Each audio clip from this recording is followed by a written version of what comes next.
This is the G podcast where we focus on family, friends, finances, freedom, and our future, and everything else. This is the G podcast, and today we got a special guest. We got Larry, the modified gentleman, in the building, and we getting right to it.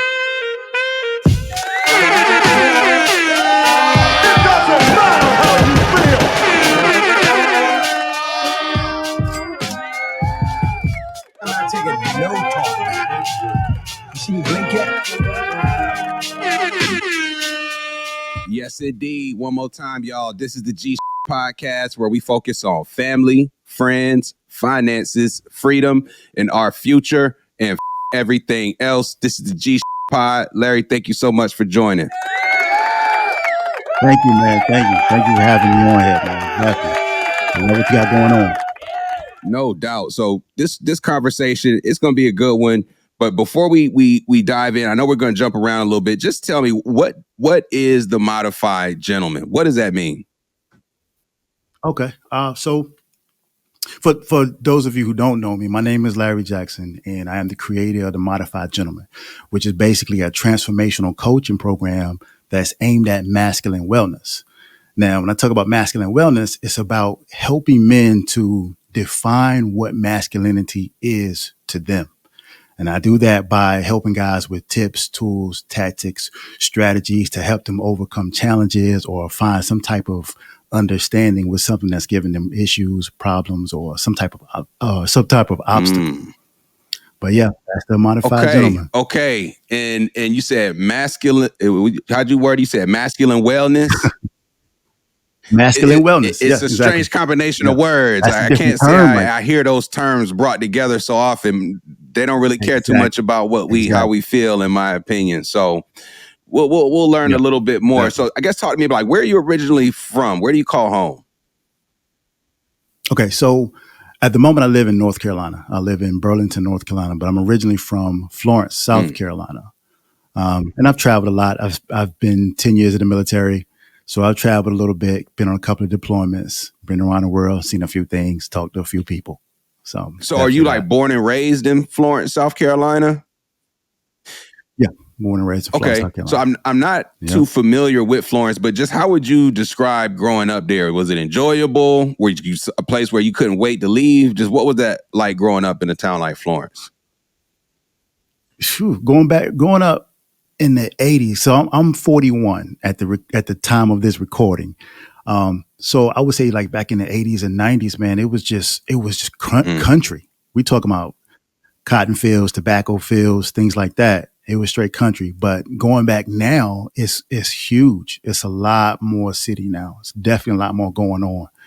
A lot more money has been funneled into the city to clean it up and expand and grow. So it's been fun, because when I was in the military, I left in like 2005. And I visited a few times back in between them, but when I got out of the military and really went back to stay for a little bit, I would say around 2015, 17-ish. Like, I just saw how much everything grew. Like, places that I grew up that were empty fields were now apartment complexes, shopping malls, just all kinds of industry growing up over there. Definitely. Word. Yeah. And so you born and raised in Florence, and did you go straight from high school to the military, or what did you do once you finished grade school? Oh, that's a good question too. So once I got out of high school, I didn't go to college. I didn't go straight to the military. I just kind of floated around a little bit to kind of find out, what I wanted to do. I didn't have a plan. And that's another part. And that's another part that plays into the modified gentleman, because I ended up having my first child when I was 23, and I was working 3 dead-end jobs, 3 of them at the same time. I'm talking about getting up at like 3 a.m, working all day until like 11 or 12 at night to get off, just to go to sleep and do it all over again. And so when my first child was on the way, I realized I needed to fix this. I needed to get out of here. But personally, I thought I had outgrown my environment. I needed to get out of there. I needed to try something bigger, see something bigger. And the best way to do that, the quickest way I could do that, to also take care of my child and work, joining the military.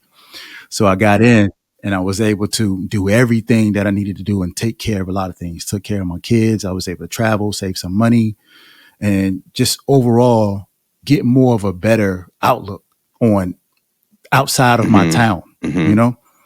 Yeah, and that plays a huge No part. question. That Yeah. a couple of things to unpack there, because as a black man growing up, the idea of a military career can, you hear polarizing thoughts on that. Some people are definitely like, it's a great opportunity. Some people are like, that's no place for a black man, etc.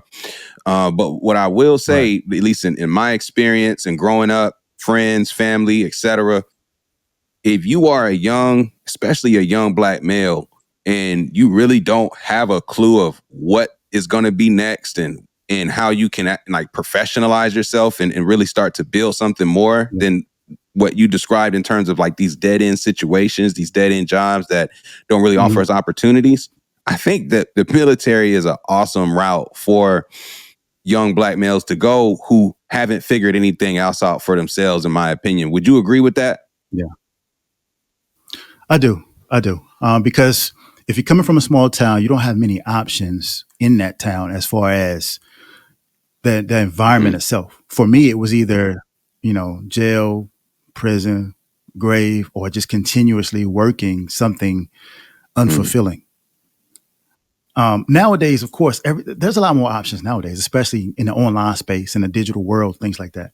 But as far if you want to be a person that really gets out there in the community and in the environment, and you're a good person face to face, like you have to grow. You can't sit behind your computer and be in the house all day. Like you're gonna lose your mind. Definitely. So I was able to get out and travel to see another world out there. Word. And you also mentioned you had your first child at 23. I'm assuming this was a not planned situation. This was like a unexpected when it happened, right? That's one of the pillars of like your platform, not having unexpected kids, but fatherhood, right? Yeah, definitely. So definitely. let's talk about this idea of fatherhood, like, because 23 is a pretty young first kid, and you yourself are trying to figure out who you are. Would you even say you were comfortable as a man yet at that age before becoming a father? No. Had no clue. And I'll be honest with you, a lot of that, especially in the black communities and stuff, we have what's the word I want to say? We don't have as many positive examples now as there used to be back in the day. And I'm talking about positive male figures in our communities to become those pillars that says, hey, a man, a positive man, is a guy, a good guidance counselor. He's a mentor. He shows good leadership. A lot of us don't have that in our communities. And so a lot of things we do is trial and error. And we do things until we get it right, or we just do it until we give up, And so it becomes a struggle. And seeing that with my first kid on the way, and knowing that I wanted to be a good father. I wanted to be the father that I didn't have. And so that plays into the part of the modified gentleman as well. So let me say something real quick. So when you think about the modified gentleman, it's not just a title. It's also a goal to attain. Like the modified gentleman, in short, is a man that possesses range of character and personality, constantly growing, constantly learning, expanding himself. He's not one dimensional. He's multidimensional. He's not a dull blade. He's refined. There's things about him that he learns, he grows and expands on constantly. And that's why I outgrew my environment and had to get modified gentlemen sound like G to me, I have to say, but but no, I feel you. Like 23 and that sort of finding out that you're about to be a father at 23 just ignited a different sort of flame. And so like what were some of those initial, I don't know if fears are the right word, but just like those initial feelings that when you realize, oh, I really don't have my together and I'm about to be a father. You know what I'm saying? Like what just can you walk me through what that initial just processing was like for yourself? Oh yeah, 100%. Because the thing is that I already knew that I was working dead end. I was in a dead end situation before my child was on the way. So I was always sitting there figuring out, how am I going to get out of this thing? How am I going to get out of this thing? You know, how am I going to do better? And I'm talking about back in the day, we used to just hustle stuff all the time, you know, because there wasn't like, say back in the early 2000s, you wasn't going to just get online and create a Shopify store and be like a millionaire. It was none of that type of stuff. So we're talking about hustling things, 9 to 5, doing jobs here and there, whatever the case may be. So there was always this a little bit of fear that was there, worried about tomorrow. And then once you get to a point where now you're a provider, you really have to step up into the role, because before that you were constantly in a survival mode, constant in a survival state. Now you can't be a provider and still stuck in a survival state. You have to move to the next phase to where, okay, I want to get to a point where I'm thriving. I want to get to a point where I can take care of my responsibilities and not worry about the lights getting cut off, the heat being cut off, the water being cut off. You know what I mean? And at that time period, and healthcare too. For sure. Yeah, and the mother of your first child, right? Like, to make a decision to say, you know what, I'm about to go apply for the military. Was the Army, correct? So to make that decision, were you a single father at the time? Were you married at that time, or like I'm curious? No, we were not married at the time. We weren't married at the time. But she fully understand also. You know, we kind of both had the same situation. Well, not fully the same. She was in college at the time. And I was just a dude out there trying to do his best. But my best wasn't enough. And I knew that. And so I knew I had to step it up.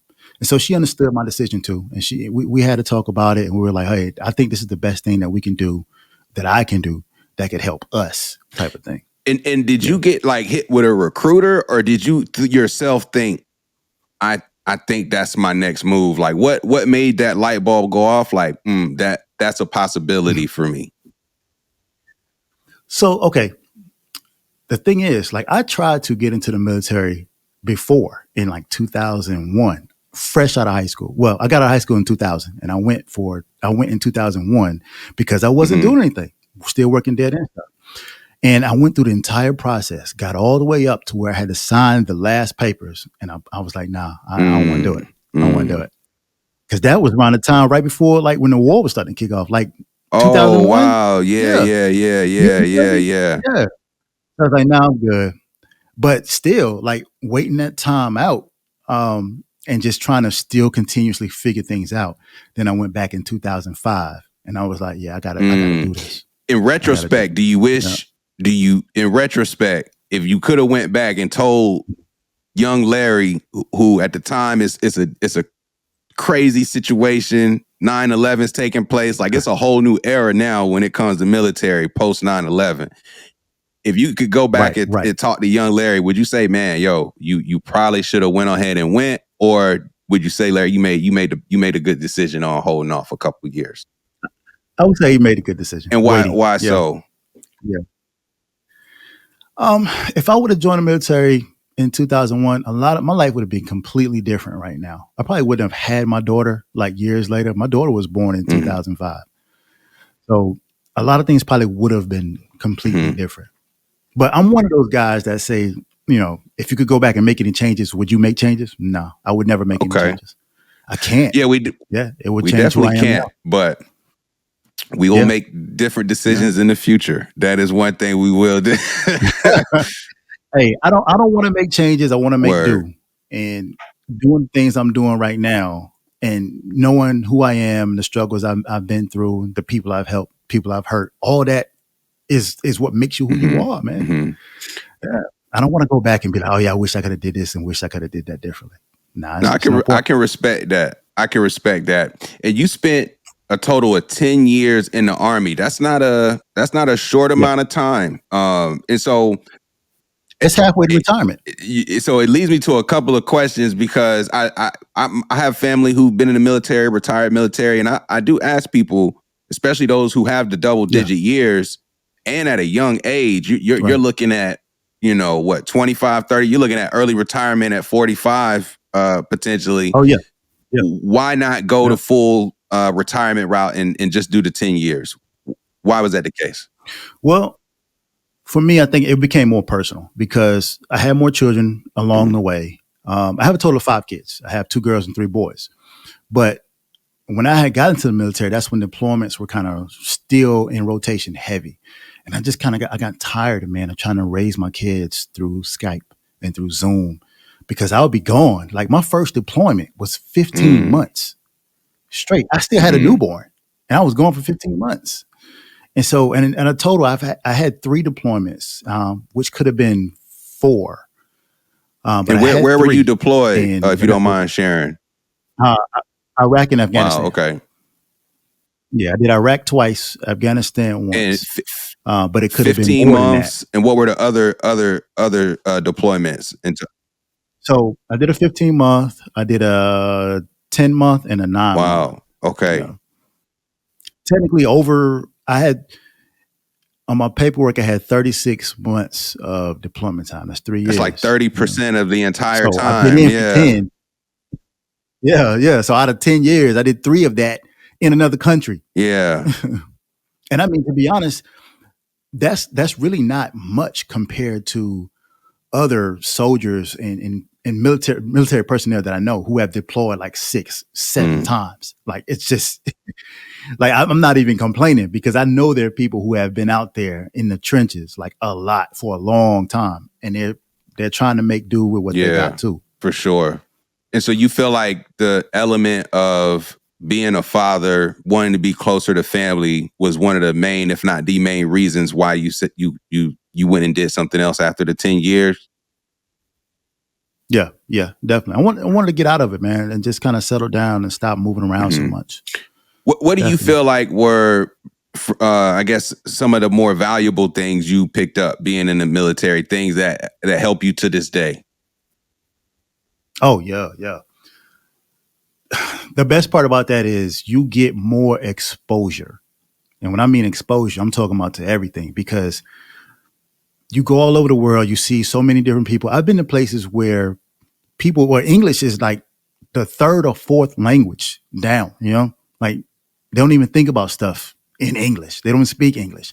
I've been to places like, my last name is Jackson.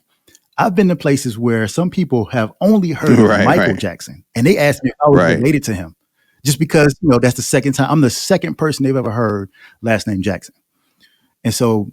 But a lot of what I've gotten out of it, man, is just more seeing different sides of humanity, man. Because I got a chance to go and help people that were really struggling. I got a chance to, see how things work on different borders, outside of the U.S. Because sometimes a lot of people think United States is just an island by itself, and they have no clue how things work in another country. Yeah. Like we're talking about going someplace where you jump in the truck and it's kilometers, not miles per hour. Right. Just everything is Celsius, no more Fahrenheit. Yeah. Yeah, right. Yeah. Exactly. We talk about the imperial system differences. The leaders versus the courts, all that stuff. Yeah. What messed me up when I went 100%. Overseas, man, I was in school, and instead of decimals, they was writing with commas instead of decimals. I'm up here thinking it's 1,003 and it's 1.003. Like I was completely thrown off, man. Completely thrown off. Yeah. Exactly. But it's stuff like that, though. I think that gives you more range of character and personality. 1,000%. And so, having spent like a nice chunk of your adulthood, you went into the military not quite, understanding what you wanted to do, or even, walking into like your actual manhood. Do you feel like you became a man while in that 10-year span in the military? No, I feel like, so when I went into the military, I had a short-term goal. And the short-term goal was to take care of my family. I didn't have a long-term goal. I didn't know what I was going in, for down the road. I re-enlisted twice while I was in the military. My first 3 years, my second 3 years, and then when I got to my 10th, it would have been, hey, you in it now or you out type of thing. I was at the halfway point, and then that's when I got out. But I learned a lot being in the military, a lot of bad things, a lot of good things. I met a lot of good people, met a lot of bad people. But one of the things that I learned about that is how to be more understanding. And when I say understanding, it's because there's so many people with so many differences that it is not a blanket. It's not a one size fits all. It's not, this is we're gonna take this one thing and apply it to everything. That doesn't really work in the military unless you're just talking about service. But people themselves completely different. So I learned to have a lot of respect and understanding for different people. And I think that was the main thing I took with me when I left the military. And in terms of like maturing, you feel like that was something that you really didn't, that you lacked before you had that experience? Now that's okay. So that's a funny thing. So I got in the military at 23, which actually is old because the majority of guys that were in there were like 17 and 18. I mean, they had to have waivers from their parents to get in there. So I was already like one of the older heads that was in there, in boot camp. I already had a house, apartment, a kid. I was paying my own bills, all that stuff. Where some of these kids didn't know how to wash their own clothes.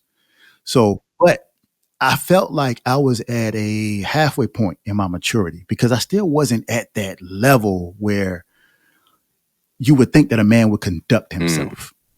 I was just at that age where I was like, I felt like I was fresh out of college, just partying every weekend. That's what I felt like, and that's kind of how I was doing it because I was a young man, had money in my pocket. I was off, in different states, different cities, different countries at sometimes. And I do feel like there was some points where my maturity level dropped a lot. And a lot of that was because I was in the environment of a lot of immature people too. And you would think that it would go the opposite way. Like, hey, I'm the older guy. Let me tell you guys how to, what's right for X, Y, and Z. But it didn't always go that way. It didn't always go that way. Yeah, that peer pressure and the people around you is a key. I think when you start talking about masculine wellness, the circle, the circle that you have around you is important. And actually, this leads me to think about something that I posted a while ago about there being a friendship recession in the male community, and I like that men are suffering because they don't connect with other men and they don't know how to like make friends. Basically, male friends. They lack male friendships, right? 100%. Yes. Yes. I thought the article was a little overblown in my opinion in terms of what you mean? I feel like me personally, if there's something you don't like about your situation, then you change it. Okay. Right. Yeah. You would think that's how my brain works. If I don't like my job, if I don't like my social group, if I don't like my home, if I don't like something, I don't have to keep doing it. Yeah. I can do something different to try and get another outcome. And if I really felt like I was lacking, something that was so important, I would take more initiative to create those opportunities. I would put myself out there a lot more in different circles, different groups to fulfill that void.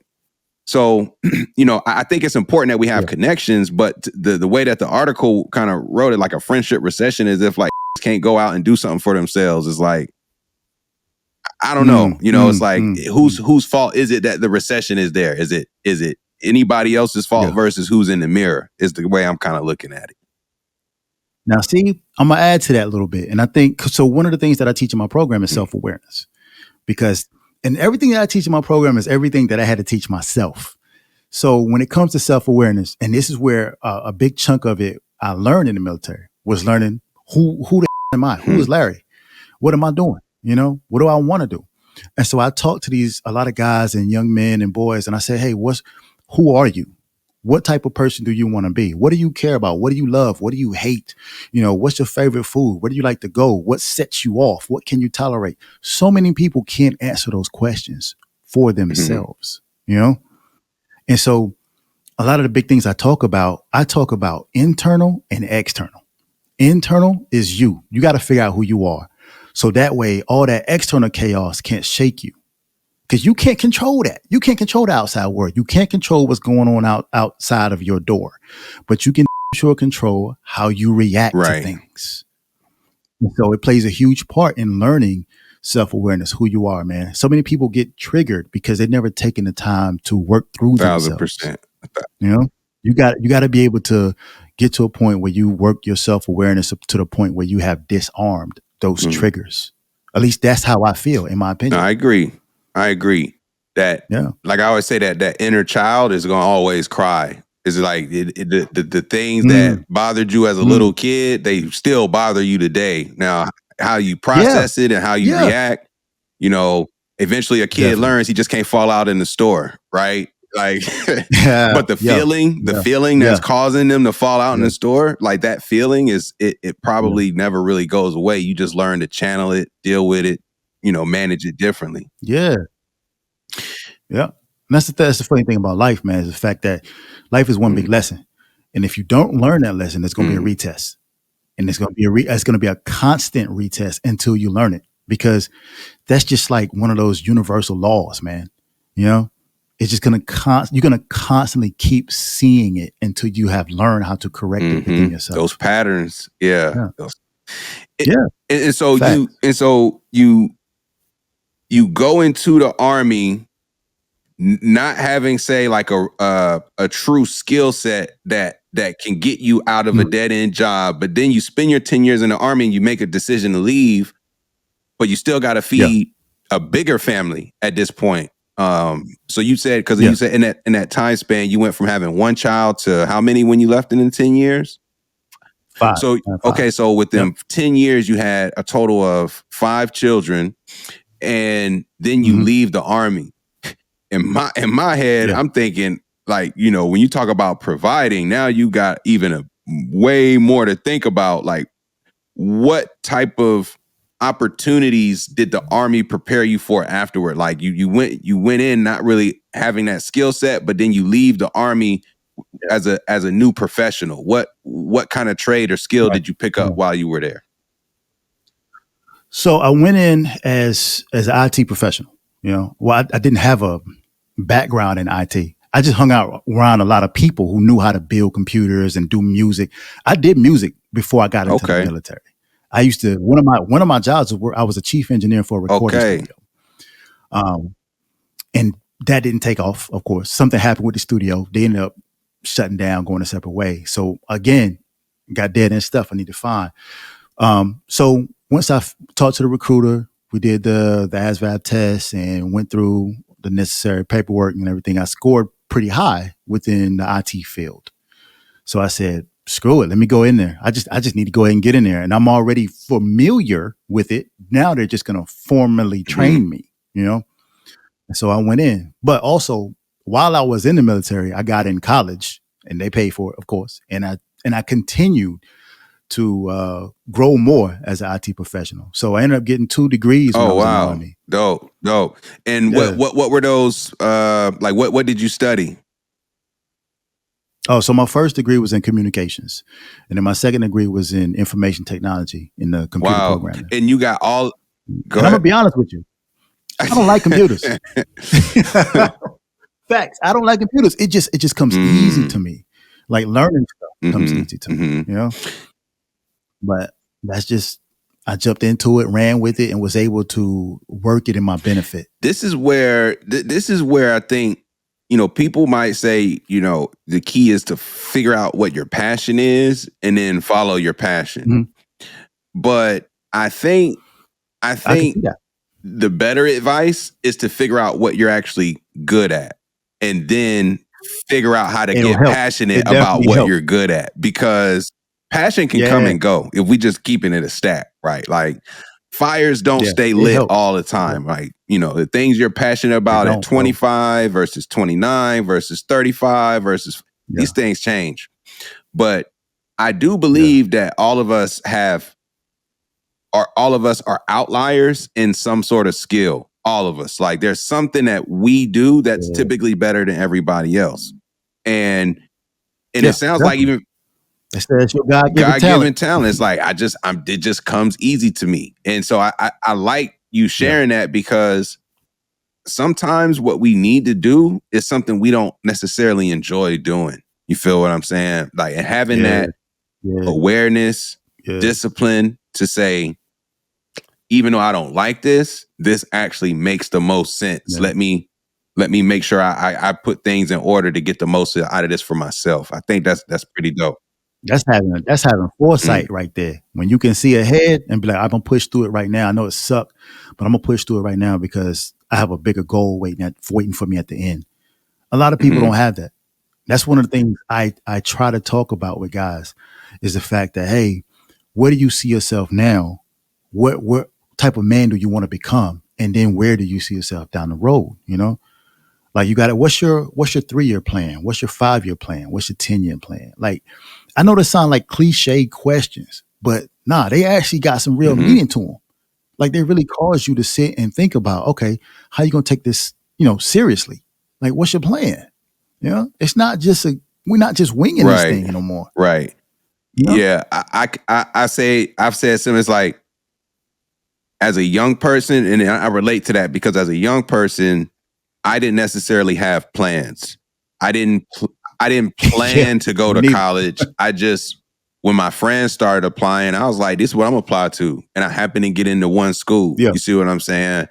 I didn't plan to go there. I just yeah, happened to get in. When I got to school, I didn't plan for what I was gonna do after school. I was just like, I guess I should try and graduate. I wasn't thinking ahead. I was just mm, moving around. And similar to your experience, it really wasn't until I was already married, and probably in my yeah, younger 30s, where I realized yeah, where things go right when I'm intentional about what I'm doing and why, and versus when I yeah. just go with whatever is being done without having a Facts, real facts. sense of intent behind what I'm doing, having a real purpose behind what I'm doing. Like, and so I Yeah, changed that for myself to where, I once I realized that, I started moving super intentionally with everything. Like, I don't just that's do good. things just because. That's Like, good. I know why I'm doing this, and I'm working towards Yeah, something, whether people see it or can recognize it, or whether you're just completely blind to it. I know I have a vision that I'm working toward. You feel what I'm saying? that's dope though. That's powerful, man. That's powerful. And I think like so that plays into a huge part when I talk about masculine wellness and where I try to give a lot of guys direction into being intentional about their actions. And so when I talk about, what is masculinity, like that's really a hard thing to define in words. But I could define it as masculinity is an energy that a man uses to express himself through his words, through his actions, his habits, his behaviors, how he moves and conducts himself. So when I help guys try to define that for themselves, because I can't tell you how to be a man. That's not my job. That's not another man's job. A man cannot tell another man how to be a man, but he can give you the tools, the tips, tactics, the strategies. He can give you that knowledge, and you got to decide for yourself the caliber of man you want to be. And so that's where I talk about masculinity and trying to help men define what that looks like for them. So you can Hmm. decide. You can have that ultimate final decision. It's going to be yours anyway. You might as well figure out what you're getting yourself into. You know, you just need to decide if you're going to be more positive instead of Hmm. negative. Hmm. You know? Hmm. Yeah. Yeah, I like how you say that. Is you get to That's like, that to me is the free will of it all. You can choose to be positive, or you Exactly. can choose to be the opposite. That's really up to you how you choose to use your powers. Yeah. It's like look. If you see me as a good example, I'm gonna try to teach you what I know. But if you still decide to go and do something opposite, that was your choice. I still gave you the necessary tools to try to be better. You know, and that's what where I want to help people. Word. So like, I know a big piece of the program is three pillars: manhood, fatherhood, and husbandhood. And so like from a fatherhood perspective, like we kind of talked about just the first child, and that kind of led you to figuring out that you need to do something. So it leads you to the army. I had to make some. I had to take action. Yeah. And the fatherhood came before the manhood, right? So like, how would you define manhood? Like what makes a man versus a boy, like in your opinion? Oh. All right. So check this out. In my opinion, because I know a lot of people have different opinions, I believe what separates a boy from manhood is when he realizes his responsibilities. And then once he realizes that, and how he depends on attacking those responsibilities or handling those responsibilities, that would also define the type of man he's going to become. Because I know grown men who have huge responsibilities, but they don't take care of them. And so that lessens your stock, that lessens your value, you know, because people don't look at you if you're reliable or not, you know. Do you have integrity? Are you honest? Like if you don't take care of your responsibilities, then the manner in which you do that will start to become your identity. You understand? And so I think that separates the man and the boy. Because if you look back in the hundreds of years ago, 8-year-olds used to build houses. Yeah. You know what I mean? Yeah. Like no joke. They chop wood and build houses. You feel me? They took care of the family. Like they would go hunting. The parents had them kids just to put them to work. They had everybody had 15, 14 kids. They was gonna put all of them to work. No question. Yeah. Now, don't get me wrong. I'm not equating, you know, hard labor, child labor to masculinity. I'm not. I'm just specifically speaking on the level of responsibility. Like they knew that, hey, if we don't go hunting, the family's not going to eat tonight. You know what I mean? And so it's a lot of men, it's a lot of older men that they have not made that connection of, oh, I need to step into my responsibility. And that oftentimes will require sacrifices to the point that you make, like, responsibilities aren't comfortable. You know, sacrifices will have to be made. Yeah. So, yeah, man. Yeah. And that's the thing, man. I try to help these guys take a look at that. So again, they can see it and they can define, okay, how do I move in this? How do I conduct myself in this? You know, because there's never going to be a perfect answer, but there may be options. You know? Yeah. I like the way you frame that. Never really a perfect answer, but there's always options to consider. And yeah, like that, the idea of being a man, like it was something that I didn't think about until down the line, because, you know, I got married in my 20s. Still not a father, but I did realize at a certain point in my marriage that I'm still a boy. Like it was a moment, and the moment was in large part because I realized I wasn't in position to take care of something that was a mistake of mine. Like I made a mistake. It was a bad mistake, and it cost the household. and it put me in a position where I realized like how much of a boy I was at the time, where I was like, okay, right, this can't happen anymore. Like I thought I was I thought I was doing okay, but then when I was taking care of business. But then when it hit the fan, I realized I ain't have no business taken care of. Like I didn't have none of the essentials. And so I changed a lot of things from that moment to put myself in position to really make sure that the household would always be okay, regardless of what happened to myself. Right. So yeah, I agree, man. Like that I don't know. It's like a light bulb moment that happened for me, and I didn't anticipate it. I didn't plan for it, but when it happened, it was just undeniable. It was like, okay, you got to man up now. Yeah.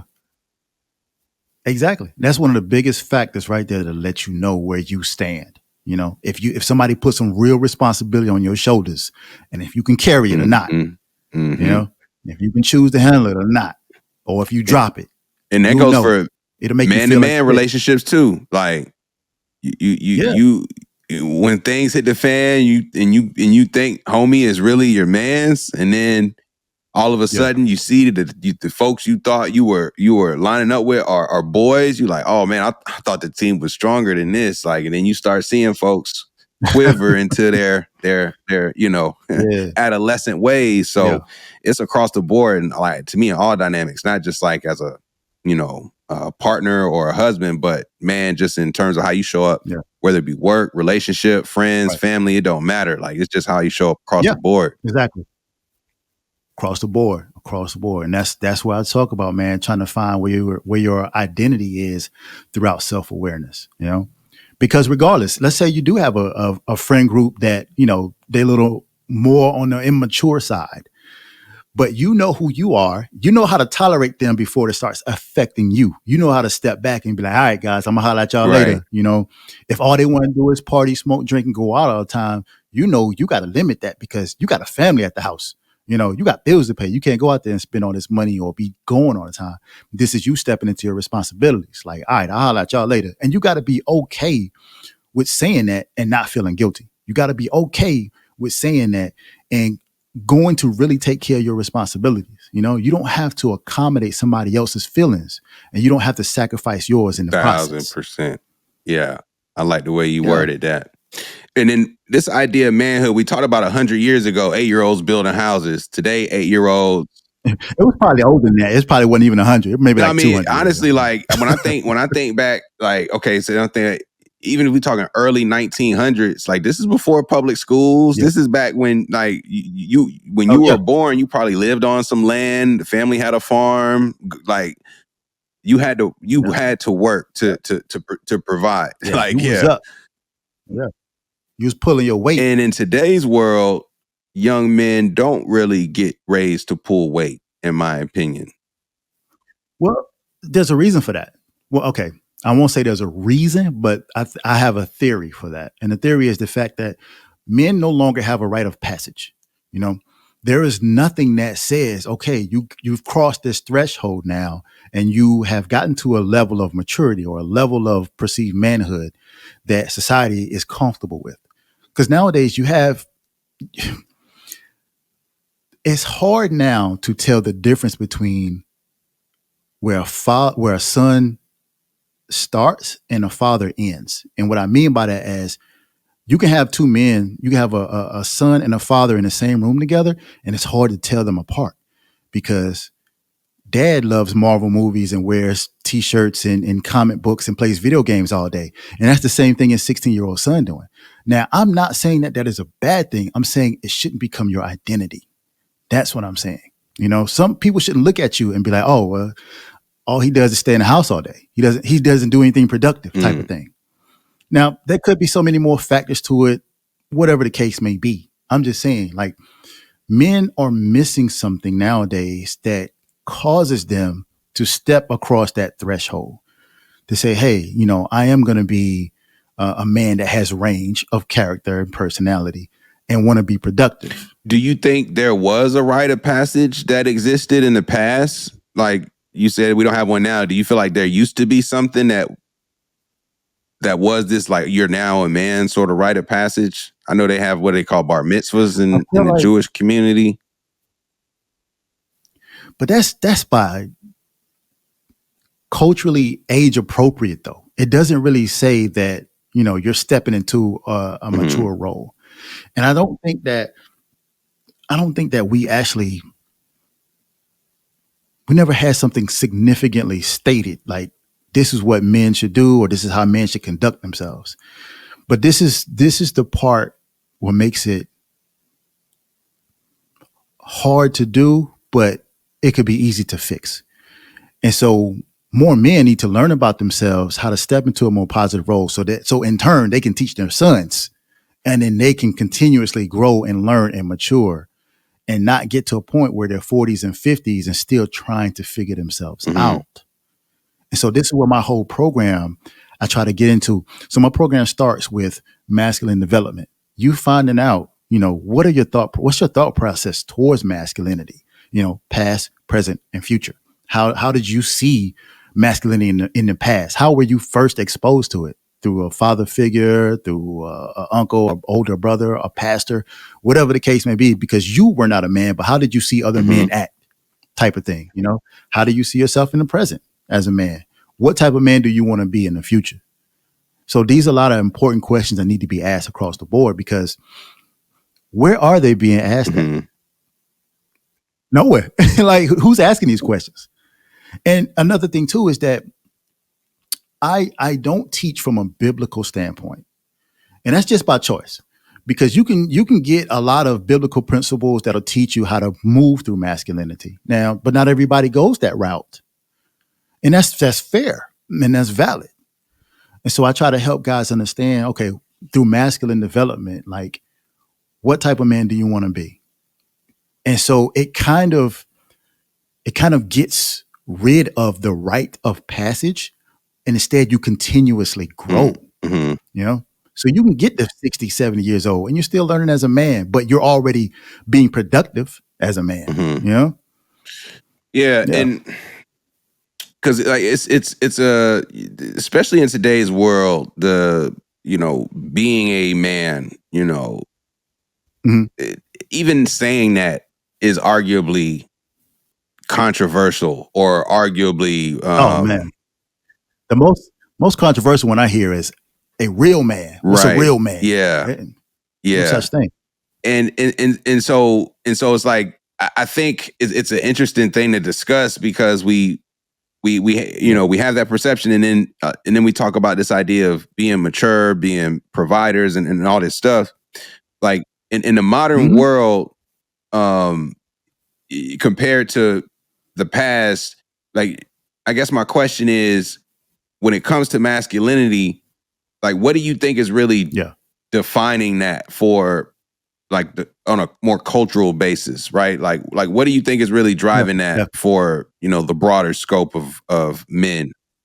You mean like currently? Or currently, what's really shaping the expectations of masculinity, in your opinion? So that's tough, man, because masculinity is different across different cultural backgrounds, right? And it's been skewed. I think one of the issues we're dealing with right now is, toxic masculinity, because there's a lot of things that has gotten into it and corrupted it, And some people will argue and say, hey, there's no such thing as toxic masculinity. But I don't believe in that, because masculinity itself is still good. It's not, people think it's inherently a positive energy, which it is, but you can still have things that can get into it, infect it, and corrupt it. And that's where you get toxic masculinity. No question. But on a scale, like, the things that are driving masculinity nowadays it's a lot of dangerous things out there, man. It's a lot. And I think the problem with that is the level of maturity. We have so many people who they're physically old, but they're mentally young, I get on social media all the time, man, and I just get disgusted. Like, it's just people out there just doing things that are not productive to society, or it's not productive to themselves. It's almost an like, when you talk about the idea of what we call toxic masculinity, that's been normalized, in my opinion, from the culture, the music, whether it be the influences of Future, Drake, 21 Savage. They make this music, and we embrace it as the toxic raps. Like, it's the it's toxic. I mean, it ain't far off. It's not far off. And I'm not questioning the quality of the music itself, but just like in anything else, as I grew up, I emulated the music I listened to. I tried to present myself the way I looked at artists on TV, and I tried to socialize myself the way I heard in music, right? Like, and so I think that's true of all generations. And I think for our current generation, it's a huge emphasis in the content on like this, like super, like this toxic approach and normalizing that. It's Yeah. dangerous. It's dangerous in our culture. I'm not even gonna lie to you. I'm not even gonna, it's dangerous in our culture because like you said, we normalize it. You know, we kind of celebrate the things that are detrimental to us. You know? So I want to do my part to combat that as well, but doing it from a more foundation standpoint. I'm not just saying, oh, don't ever listen to rap music. But the thing is, a lot of people don't have discernment. They don't have good judgment skills. They don't have good decision-making skills. And so they'll listen to that stuff and they'll go right with it, you know? Right. Yeah. And so, but that's the thing about the self-awareness I was talking about, you know, having that internal. 1,000%, 1,000%. And like we talk about like this toxic, this idea of toxic masculinity. A big sort of the way that's framed is this idea of like a womanizer, somebody who doesn't have a lot of respect for women, multiple partners, all that sort of stuff. Like one of your other pillars is what we call, you said husbandhood. And so like that tells me that you do believe in the institution of marriage. Like you think that's a beneficial tool versus something that folks should stay away from. Is that fair? Yeah, definitely. So let me back up a little bit here. So I think that for a man to understand himself more, he has to have a set of core principles. And in my program, I developed there are 4 principles that we talk about: your values, your standards, your boundaries, and your beliefs. Those 4 values, those 4 principles, you need to focus on and find out, what does that mean to you? What do you value? What do you find worthwhile? What's worth anything to you? You know, what are your standards? What is the level of something you need something to do at? What is the level that you want to perform at? What is the level you expect somebody else to perform at? You know, and what are your boundaries? What are you allowing yourself to tolerate before you get triggered, before you wild out, before you go off? What is your boundaries that you can tell somebody, nah, I'm good, I'm gonna walk away from that, you know? And what do you believe in? What is your belief system? Do you believe in having a good family? Do you believe in being a good person? Those things like that. Do you believe in integrity? Like what does all that wrap up to you? So you have those core principles. Then once you start getting an idea of your core principles that defines your personality and your character, now you move those over to your area of application. That's what I call having those 3 pillars of you apply those core principles to husbandhood, manhood, fatherhood, you know, because I believe those are areas that every man should learn how to build, learn how to focus, learn how to manage, because that's life. Those are the areas of life where you're expected to show up at. Now, you don't have to have kids to start getting in the mind frame of fatherhood. Matter of fact, you should start learning, okay, what type of father do I want to be before I have my child, before my child gets here? Because I didn't know that. I had a child and then it was like, okay, how do I be a father? You see what I'm saying? And then you apply that to marriage. Like you shouldn't have to get married to start thinking about how to be a husband. What type of husband do you want to be? Let's start thinking about that before you get married, you know? And then manhood is constantly, that never stops, defining yourself as a man. Some people will argue, okay, where does spirituality fit into that? Where does religion and faith fit into that? I would put that also in the category of manhood because, believe it or not, your faith, your spirituality, and your religion is still your choice.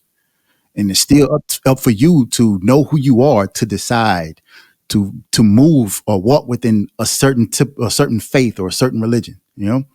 So those 3 areas of application: manhood, husbandhood, fatherhood. Take your core principles, and that's where you apply them to your life. That no, it makes sense. I'm following what you're saying, man. And I mean, like I think marriage is it's like, when you talk about masculinity, positive, negative, at the end of the day, a fire can heat up a house or it can burn it down, right? Yes.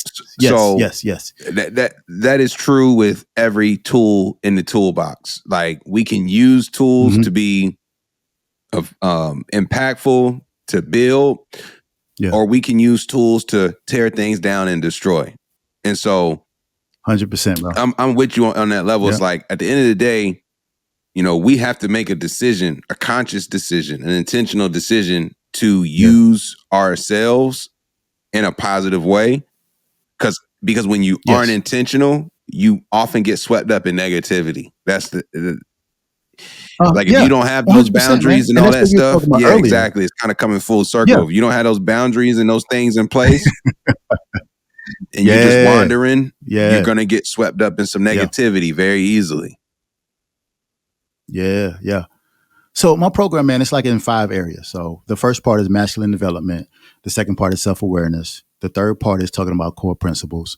The fourth part is the areas of application. And the fifth part is the prosperity phase. That's where you take everything you've learned, you learn how to maintain it, and you expand on it, meaning you can teach the next person, you become prosperous. And that's now everybody can start learning and thriving. Like it's the village concept. Let's build one person by person, and that person can go out and still learn and explore and expand and help the next person. So now we're talking about a modified gentleman's community. So you were earlier talking about friendships and things like that. That's how we build that. Everybody's on the same page about being a better man and how to expand and be prosperous and thrive. That's how you do it. No, I agree. And you mentioned, I mean, we've been talking about the program, but like if somebody listening wanted to get more information or get in contact with you to get more resources related to the program, where can people find some of this stuff?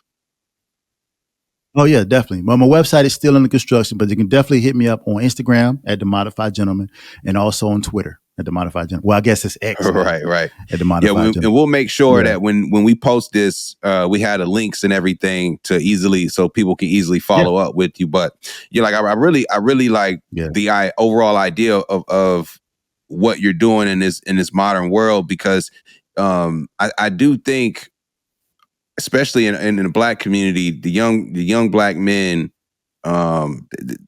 there's a lot that they have to overcome, and it is.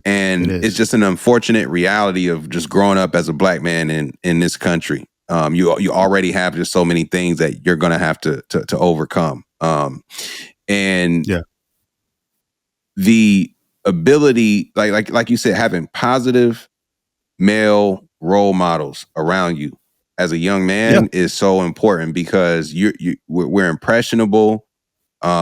We are we easily give in to the peer pressure, and we eat like, I can't tell you how many people are in a situation right now that's changed their entire lives because they just simply didn't have boundaries, because they just simply didn't have the ability to recognize that this isn't for me, and let me remove myself, and they get swept in with the negativity, right? So I think we got to highlight this sort of content, this sort of conversation. Like, we need more of this for our folks in the community. Yeah, 100%. And so folks can find you on Instagram, and like, I guess in working with you, like, we talked about some of the different things that we cover, but like, what does that program entail over a period of time? If you don't mind just giving some folks a little bit of insight into the type of work that you can look forward to if you do happen to reach out. Yeah, definitely. Okay, so I can break it down into, like, I would say, more targeted. So let's say someone is just struggling with, some things dealing with husbandhood, or they're struggling with some things with fatherhood, or they want to get some more insight on manhood. Then I can target that and say, hey, okay, let's pick what specific area you want to look at, and we can work on that. Or we can run through the whole thing. Now, I would recommend, and this is where I want to start implementing a little further down the line. I want to implement a father and son program where they can kind of go through it together. Now, as young as 16, I would say that, because what we were talking about earlier, crossing that line between when a boy becomes a man, I like to look at that somewhere around the age of 16. And the reason why is because that's when you start taking on some real significant responsibilities. You can get your license, you can get a car, you can start working. You know, you got to start filing for taxes. Now you start moving into more of an Go to adult jail. role. And so yeah. And so it should be better for you to start looking at, you know, the areas of masculine development, self-development, things like that. Start getting a foundation of your core principles, things like that. But so yeah, I can do targeted areas, or we can do the full program type of things. And I say it's somewhere around about 3 months. Word. That's dope. So like a 3-month program, and yeah, and like it's like being in Burlington, but I know. I've seen you a couple times in Durham. Shout out to Leon Impel Ford. Shout out to y'all over there. Yeah, I saw him today. Like how widespread are you through North Carolina when it comes to doing this type of work? Being in Burlington, that's kind of a sweet spot between here and Greensboro. Like how widespread are you? Yeah. For the most part, at the moment, I usually go between Greensboro and Raleigh. But man, it depending on the type of engagement, man, I'll make it happen.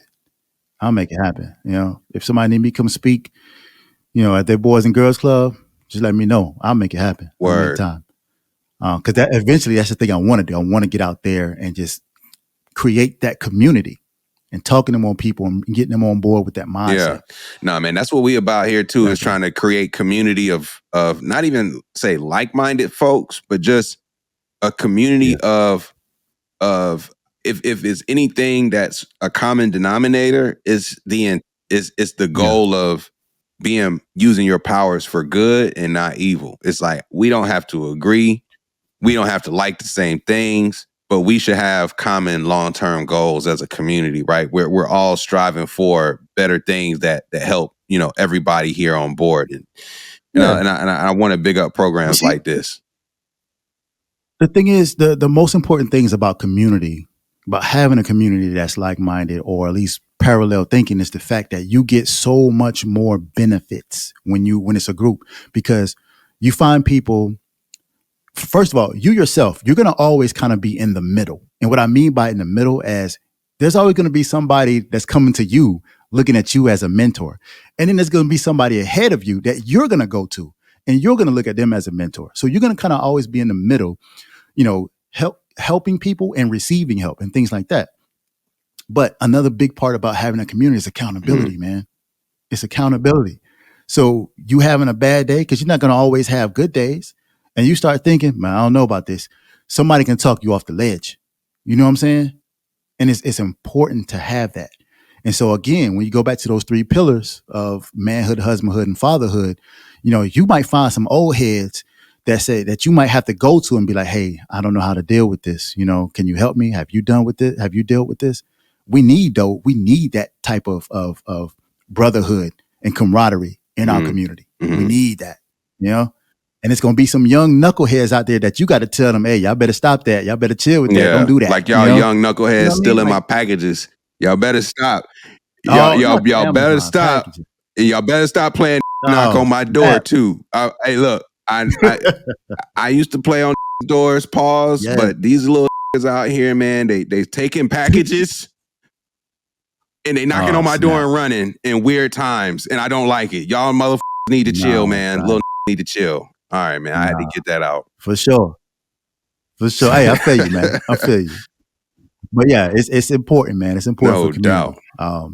I mean, I currently have my own personal community, man. I got a friend group, childhood friends that we grew up with. It's like 9 of us, man. And we in a WhatsApp group chat. And we sit there and we talk, man. We shoot. We talk about our kids' birthdays, you know, events coming up. We talk about issues. I had a friend of mine who was dealing with some marital issues. So he brought it to the group. And, you know, we kind of talked about it, talked them off the ledge, and they're good to go. That was like 2 years ago. And the marriage is doing fine, you know?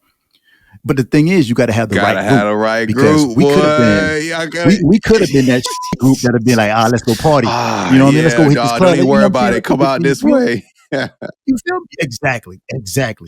Let's not do that. Let's Yeah, not do that. yeah. You know what I mean? But that's what I'm saying. Like if you want to build a community, you got to build one, where it is like-minded individuals that are on the right path. And so when one of you is having a bad day, it's okay to come to the group and be like, hey, I know it's hard to ask for help, but it's there. It's there. Yeah, that's those toxic individuals in the circle who will promote and try to encourage you to do something that they know is not necessarily like best for you long term. Like they just, that misery does love company, boy. Yeah. Word Facts. up. So look, man, Larry, I appreciate the time.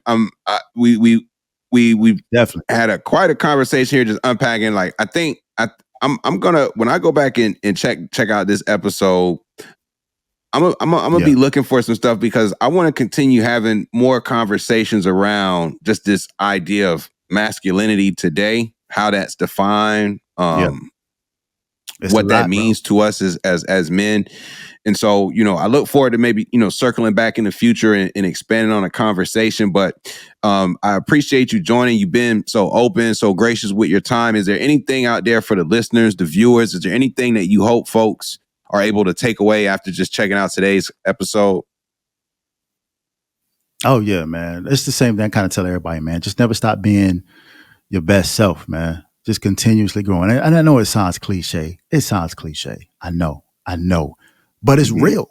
It's actually real. If you put the work in, you'll get the benefits out of it, being a better person. And again, learn your values, learn your standards, learn your boundaries, and learn your beliefs. Yo, I like those four. What is it? Values, standards.